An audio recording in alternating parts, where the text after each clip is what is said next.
given to Lortel is a hidden heroine. Unlike Favoritnya, Lortel is treated as a villain from the start, but her true character will be revealed in the second half of the story, when players understand the realism of Lortel, her sadness and loneliness. They will be faced with a choice between Favoritnya and Lortel. Seeing Ed, who had been silent all this time, Lortel then tried to call him once again. But Ed just walked away, which made her speechless. Ed thought, for now he should not fall into her words. If he fell into Lortel's plan, he would lose control. But Lortel did not give up so easily. She then approached Ed and asked him to at least listen to her first. She really wanted to help him. Ed still tried to stay away and told her not to make promises that she could not keep. Lortel then stopped right in front of him and said that she was amazed to see him. He still continued to learn even in very difficult conditions, although she heard that he was a little arrogant and selfish. But she thought it was not so important. Ed then asked what she wanted to talk about. Lortel did not answer immediately and instead took out 3 gold coins as a down payment. She then questioned Ed about his closeness to Janica lately. Lortel asked him to help her be friends with Janica. Seeing the 3 gold coins that Lortel took out, Ed pondered for a moment. It was equivalent to several people's salaries for a month. But, did she think she could buy connections with money? Lortel just smiled at that. She then asked Ed to just keep the money for now. The more people on her side the better. Ed was a little surprised because Lortel already understood her position. That she would be involved in a political battle with Phoenicia to get the leadership of the academy, so it is very important for her to make allies now. Ed smiled for a moment after thinking about that. While thrusting his hand forward, Ed then said that he agreed and asked her to shake hands. People who live in wealth all their lives will be crushed when they face poverty.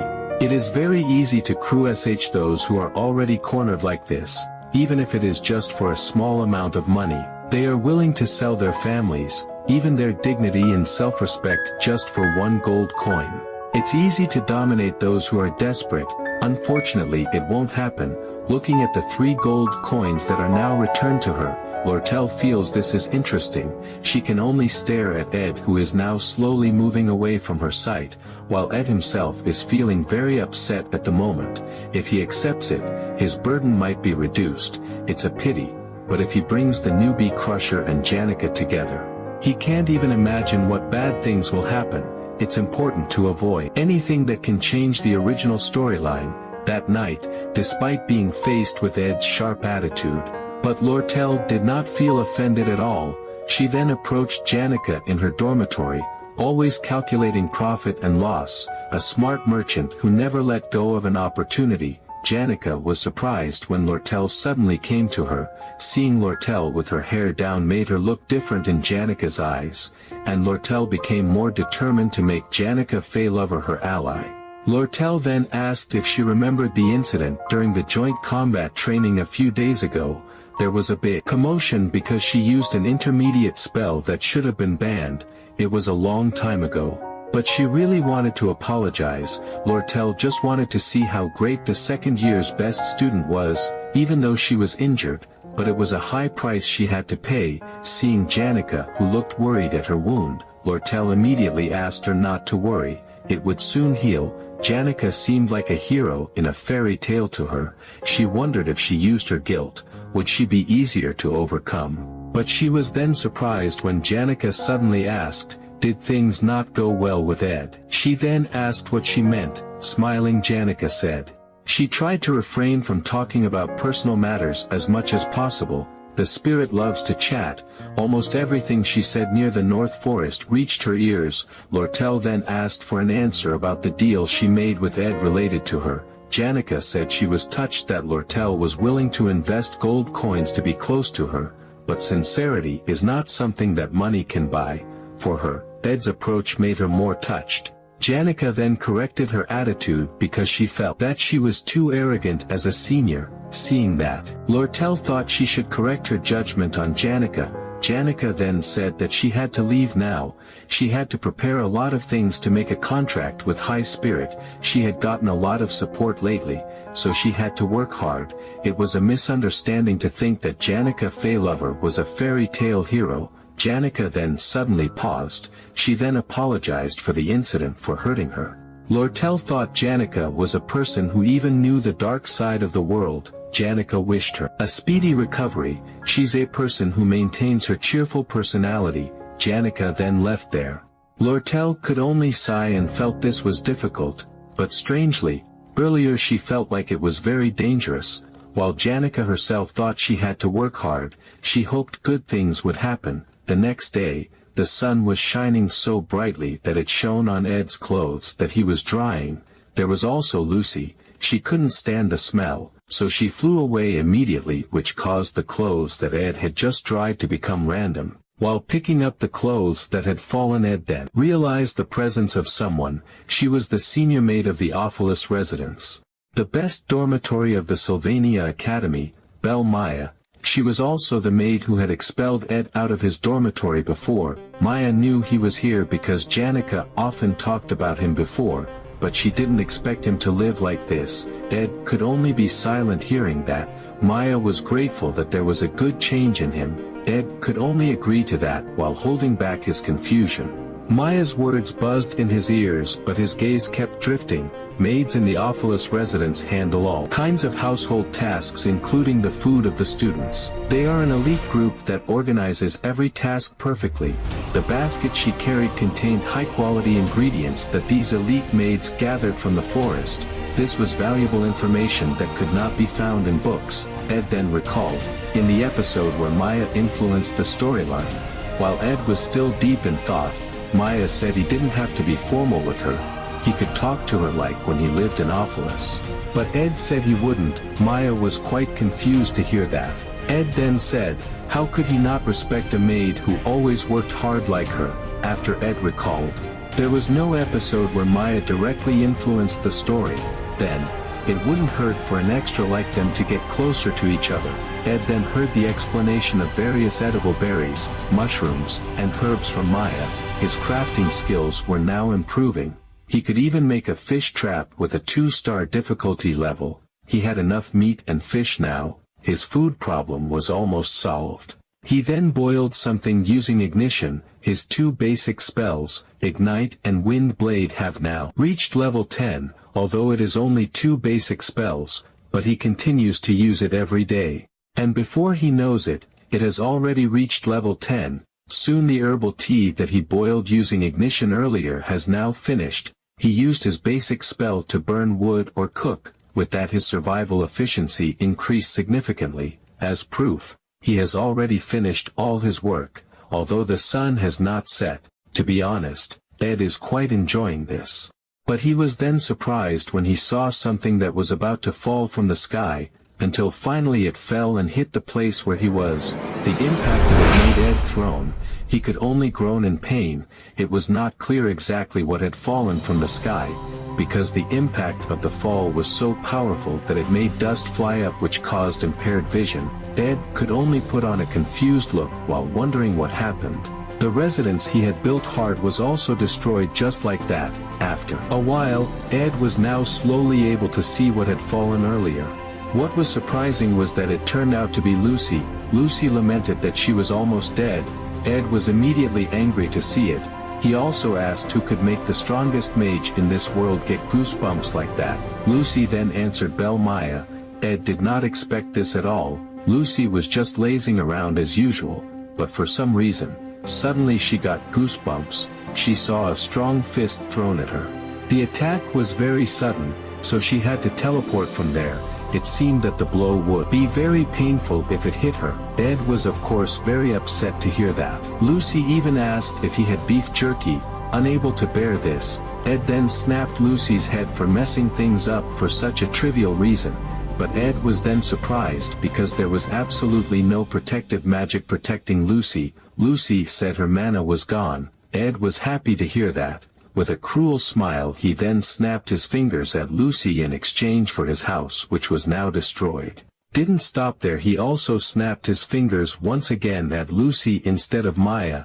Ed also realized that he needed a sturdier house. It was time for Ed to build a new house with more decent wood. But since he was busy, he gathered all the information he needed at the library in one go. He had read books about design documents, materials needed, and so on at the library. All that was left was to study the woodworking and the construction of the roof.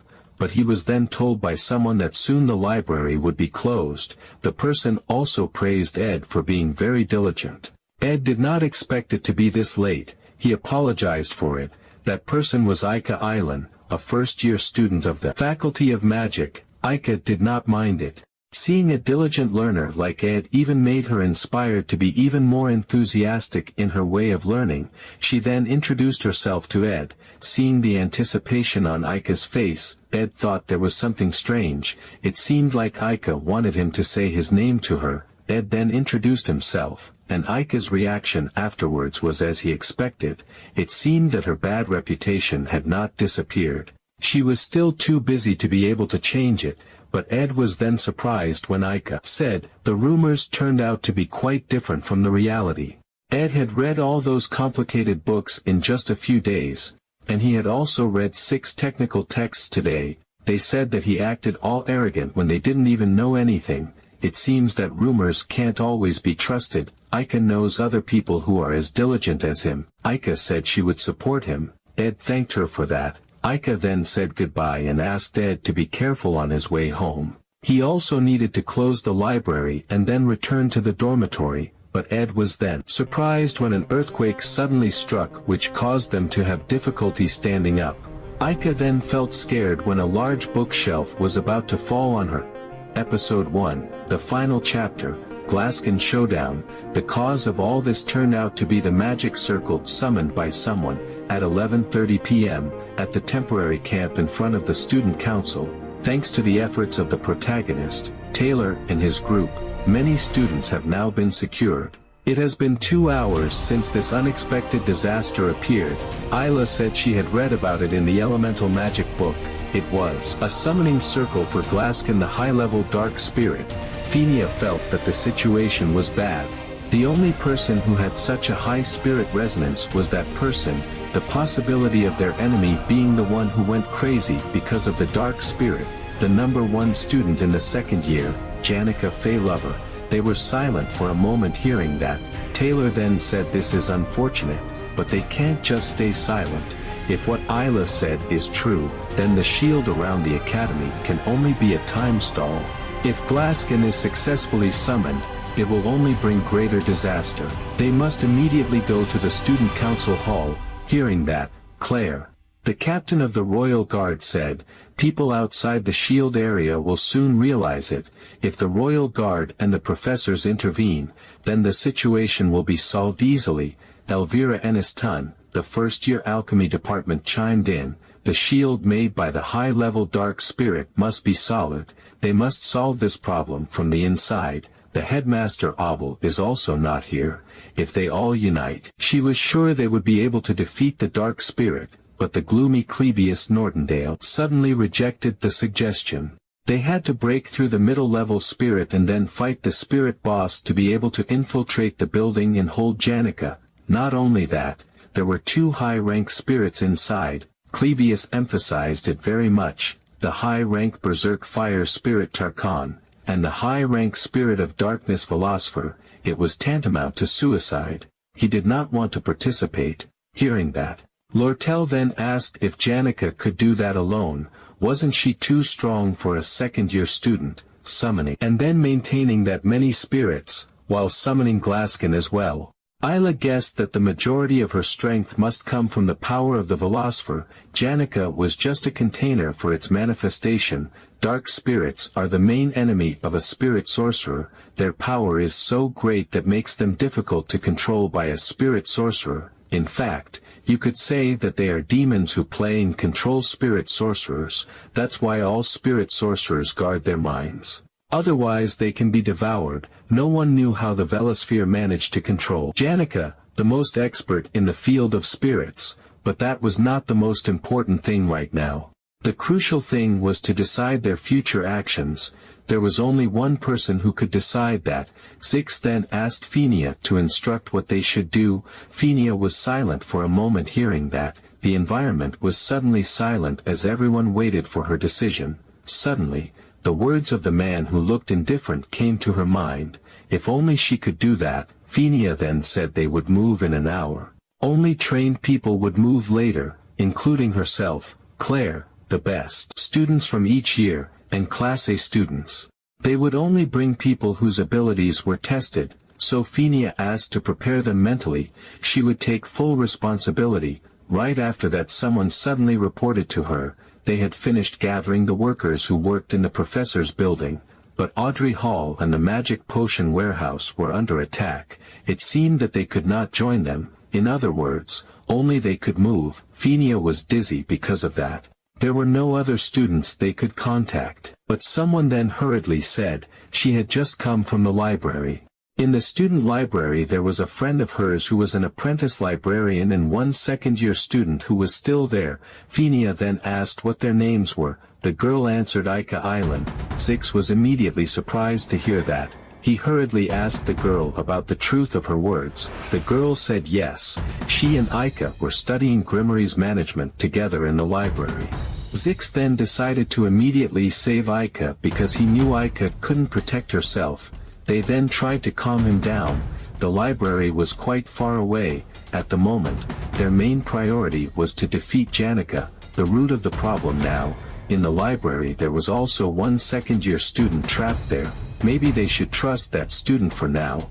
Their reasoning convinced Zix a little, but he still felt indecisive at the moment. Fenia then asked the girl about the second-year student, but the girl seemed hesitant to say it. Zix immediately told the girl to stop hiding it, and quickly say it right now. The girl then said, the student was Ed Roth Taylor. Zix's aura instantly changed when he heard that name. The girl apologized. Ed continued to be there until late at night. She felt upset, until she left him with Ika. They knew themselves what kind of person Ed was, but Ika would not care about such rumors. They did not believe that Ed Roth Taylor, the bastard, was trapped in the library with the librarian. Fenia and Lortel were worried about Zix's current situation. They then tried to stop him from leaving. Fenia still suggested to at least believe in Ed. They were certainly surprised when they heard her suggestion. Fenia also seemed to realize her mistake, but Zix completely ignored them, and immediately rushed towards the library. Even though many spirits were blocking his way, Zix still continued to move forward by slaughtering them all. If Ika got the slightest injury, he promised to kill Ed without mercy. Even the saying of a dragon rising from a small river is not enough to fully describe Zix, the magical Flora spearman. Then a little flashback of Zix's childhood story is shown. He was at that time hunting a deer. Judging by its size, it was a mature male. The condition of the bark around it indicated that it had just passed through. After coming to that conclusion, Zix then prepared to hunt it. The northern imperial grasslands, a wild land, which even the voices of the imperial family could not reach. When the time was approaching the evening, people who went there had to check if their heads were still intact attached. Zix was a descendant of a wandering tribe that traveled around that land.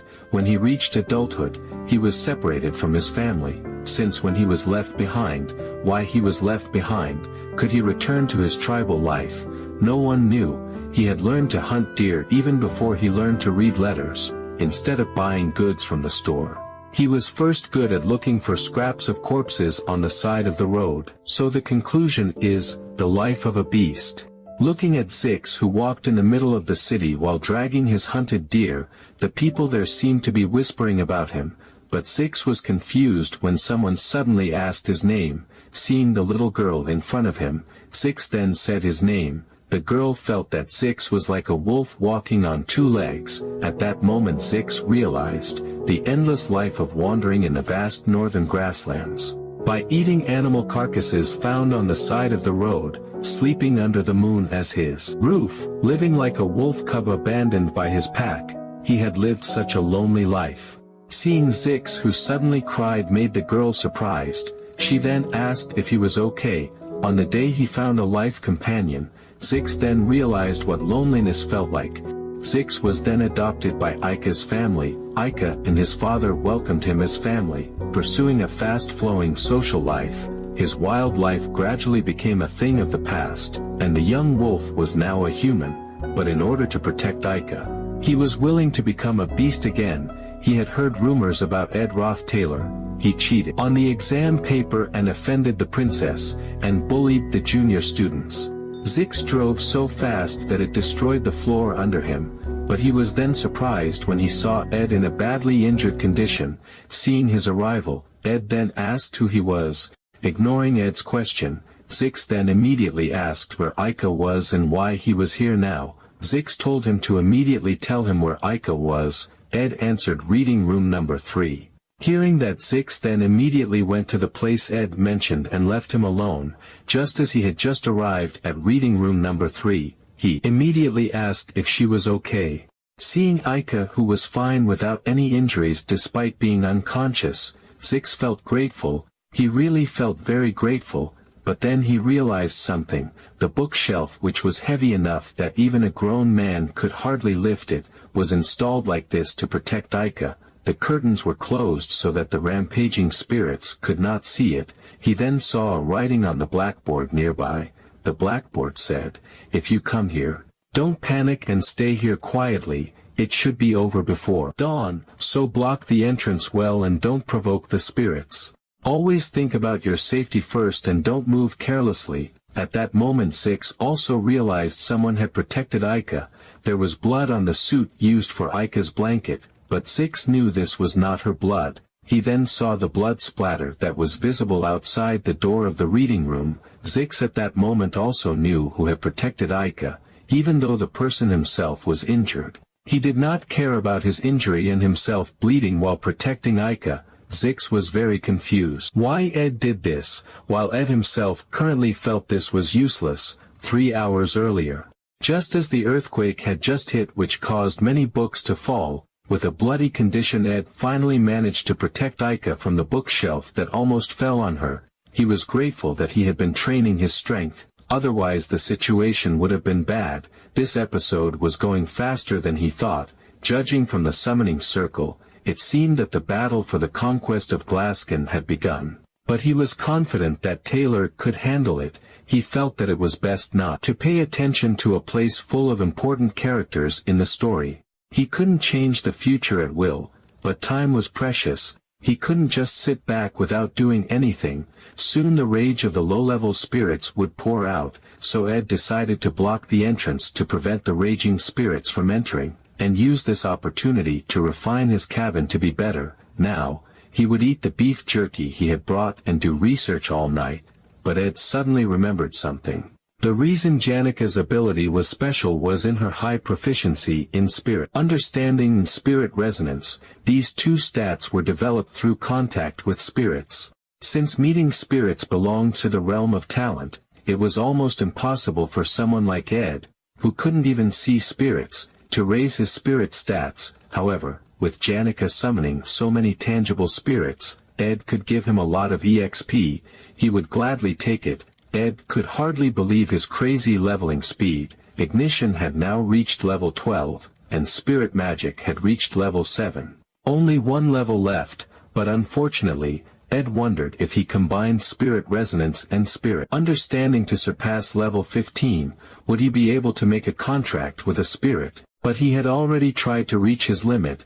More than this, he might be in danger. Seeing Ed, who was still sitting there, Zix then asked what he was doing here earlier. Ed was quite annoyed that he didn't even let someone who was full of injuries rest, but he didn't have to lie to answer him. Ed then answered that he was practicing.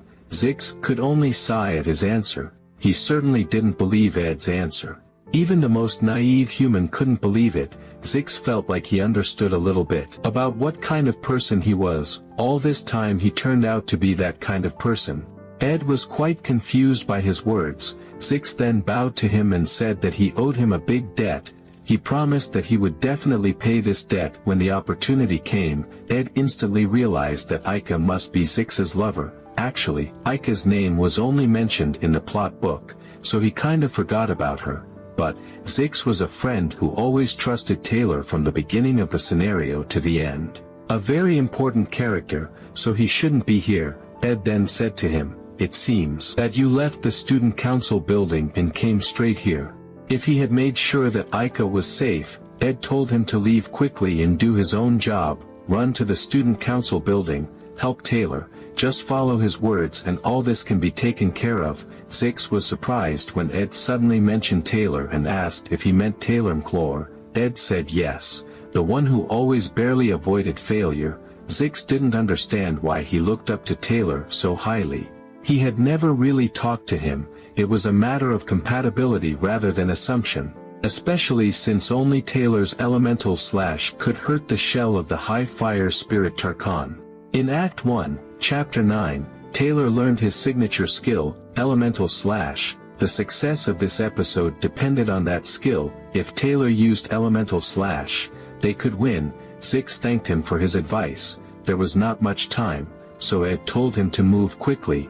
He would rest here for a while. With that advice, things should continue as desired, but Ed suddenly realized something. Why Zix was not yet friends with Taylor. In Act 1 Chapter 9, end of semester evaluation, in their duel, Taylor lost badly, but he obtained the elemental slash and penetrated Zix's magic. Impressed by Taylor's persistence, Zix then admitted it and they finally became friends, but the last chapter of Act 1 happened 1 month earlier than the original. Act 1 Chapter 9 the end of semester evaluation didn't even happen, so Zix finally hasn't befriended Taylor. Taylor hasn't learned elemental slash and there is no one in the conquest team who can deal damage against Tarkhan. He didn't realize that everything was falling down. The headquarters of the conquest team, in the student square. Arriving there, Zix immediately apologized to them and promised to make up for his mistake. They didn't mind that, even though Zix was here too, they still weren't optimistic about their victory. The conquest team's first entry failed. If they wanted to start the assault again, Claire suggested that they should call for more reinforcements. He would join after the pain in his leg subsided later. Favoritnya told Claire not to exert himself and rest at the headquarters. He couldn't even walk properly. But Claire couldn't just do that. If she really cared about him, he asked Favoritnya to retract her order. Favoritnya also felt heavy when making that decision, but she also had a heart. She was grateful that at least they still managed to retreat, but Claire could no longer fight. Clebius was also injured. Favoritnya was really confused about what she should do, but she finally decided to conquer Tarkhan with the remaining troops. But someone suddenly interrupted. They didn't have enough time to catch Tarkhan. They then looked at that person, looking at the summon ritual. It would be completed in a moment.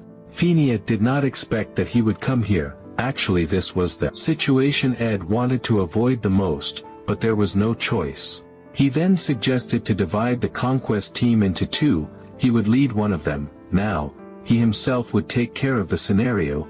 They found it hard to believe when they heard such a thing from Ed. Clebius also told him that this situation was not a joke, but Zix immediately stopped him and told him to at least listen to what he had to say first. Ed continued. They had to face Janica, who was under the control of the dark spirit philosopher. After passing Tarkhan, the fire spirit that Janica summoned, but as they knew from fighting Tarkhan, his shell was impenetrable, so it was impossible for them to deal any damage. That way, they didn't need to fight Tarkhan directly. While one group distracted Tarkhan, the other group could enter the room to practice combat to subdue the controlled Janica. By bypassing Tarkhan, they could fight Janica directly, but Lortel felt that it didn't make sense at all. The current summon Tarkhan was much different from the one during the combat training back then. They managed to retreat earlier just because they were lucky. The distraction group failed and Tarkhan went after the conquering group. Or worse, if the distraction group was slaughtered, we would end up fighting both at once. The risk was too high. Ed knew that, but they could reduce the risk only if there was another option. Their main goal was to conquer Janica, then Tarkhan would lose power. Zix then asked the crucial question, who would enter the distraction group? Would they just draw lots for the suicide mission? But Taylor suddenly took the initiative to enter the group. But Ed immediately opposed it. He told him not to be careless and not to join the group. He should be part of the group that entered the training room. But Taylor was still adamant. His speed was advantageous. He was not sure how long she could run, but if sacrifice was needed, he was the one who had to go. Ed then immediately corrected his wrong thinking. They were not choosing sheep to sacrifice. They did not need to divide the two groups equally. Clebius and Lortel were enough, and he would also join them to distract Tarkan. But the two of them immediately refused. After hearing that, Ed told them to trust him. He had a way that could tie Tarkan's legs, but the two of them didn't seem to believe it at all. Ed was annoyed because they also had little time left, but Fenia suddenly agreed to his plan. She still didn't understand his intentions. She then issued an order as Fenia Elias Klol, the third princess of the Empire of Klol. She will divide the conquest group into two, Taylor, Zix, Elvira, Isla, and she will be Janika's conquest group. Clebius, Lortel, and Ed Roth Taylor will be Tarkan's distraction group. Time is precious, so she will shorten this. Please don't die. After that they carried out the plan with their respective groups. Nailgun Corridor. After arriving there, Ed's group finally saw the figure of Tarkan. Lortel then asked how the plan was to intercept the fire lizard. Ed told her to just follow his words. If they kept following the plan, they would definitely win, and they ran towards Tarkan. Seeing Clebius' worried look, Ed then told him not to worry. The gloomy Clebius was easily scared and lacked confidence in his abilities. But he was the top student of the first-class combat faculty. Ed encouraged him he could do it. Clebius himself was confused why Ed could be so confident. He wondered if there really was a way behind that door. In the room practicing combat, there is Janika Feylover. They only need to lure Tarkan. He got carried away because of the princess's determination and ended up here, but he was not alone. Maybe he could gather the courage to try. Clebius's spirit was lifted again at this time. Seeing the lowly human who approached him, Tarkan immediately let out a burst of breath. Clebius was anxious again when he saw that. He then asked how they lured him, but he was then confused when the two people who had been behind him suddenly disappeared. He immediately broke out in a cold sweat. He felt very scared when Tarkan slowly approached him. He then immediately ran in fear. He cursed them for deceiving him, and asked why they did this to him. The screams of Clebius were heard by Lortel, who was currently in a place not far away. She then recalled the plan Ed had talked about. Ed deliberately pushed Clebius into the Nailgun corridor alone. Lortel then asked if he wanted to sacrifice Clebius. It might not be a bad idea, but morally, it was questionable, but Ed reiterated this was not a sacrifice. Clebius, despite his appearance, he's a top-ranked student and has outstanding endurance. Besides, the most crucial role belongs to her, Lortel, behind the Nailgun wall, outside the room practicing combat. Her job is to secure the entry point for Janika's group of conquerors, and it's her job to deliver the critical attack on Tarkan. It seemed that she was not the kind of person who liked to prejudge based on rumors. Others might hesitate, but as for her, she was good at this kind of thing. Lortel then attacked the wall using the ice shard fragments she had summoned. The impact of her attack was so powerful that it made a sizable hole in the wall. Looking at those who were just petrified, Lortel then asked what they were doing. They had to go in now. Come to think of it, during the joint combat training, she had used a forbidden mid-level spell to blow up the roof of Nailgun. Maybe that was why Ed assigned her this role. She felt Ed was an interesting guy. Instead of that, the entry point was secured. She then checked Clebius' current condition. Clebius is still running scared from Tarkan's pursuit while cursing the two of them. Even if the plan succeeds and the conquering group can enter without meeting Tarkan, the three of them will have to face Tarkan, who will explode. Facing Tarkan in the student square that has no way out, Lortel asked him if he wanted to die. Ed replied, they can't run and can't escape. They have no choice but to catch him. Because of his shell, no attack would work against it. Lortel then asked, hadn't he seen during the combined combat training, she had already lost to that spirit once.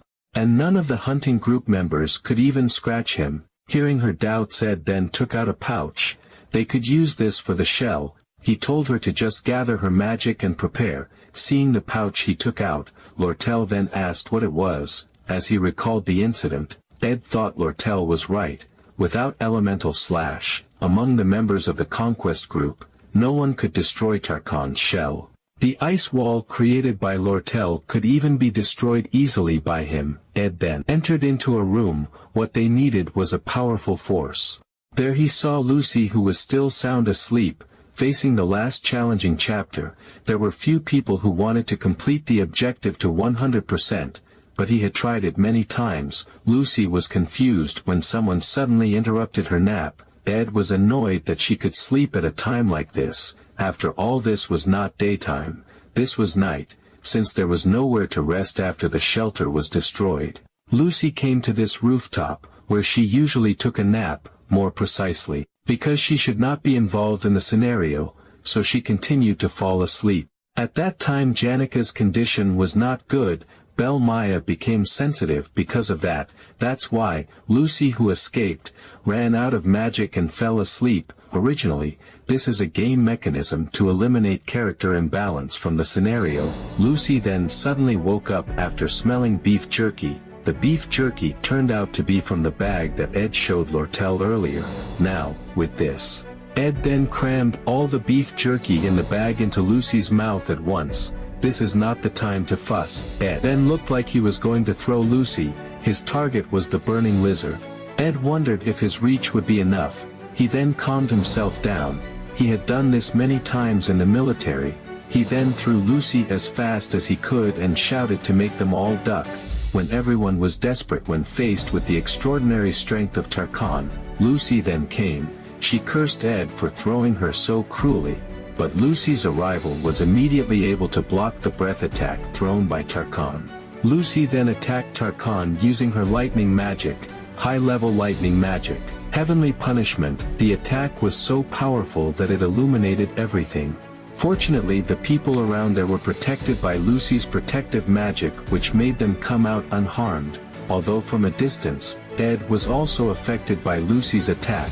It can be said, this is the most crucial moment. Tarkan, a high fire spirit, was previously unconquerable due to his hard shell despite all efforts, but now, after being struck by Lucy's high-level magic, his hard shell was broken. Now he was vulnerable to their attacks. Of course, defeating him would result in huge EXP points. Since it had come this far, Ed would certainly take everything he could. He will take the last hit.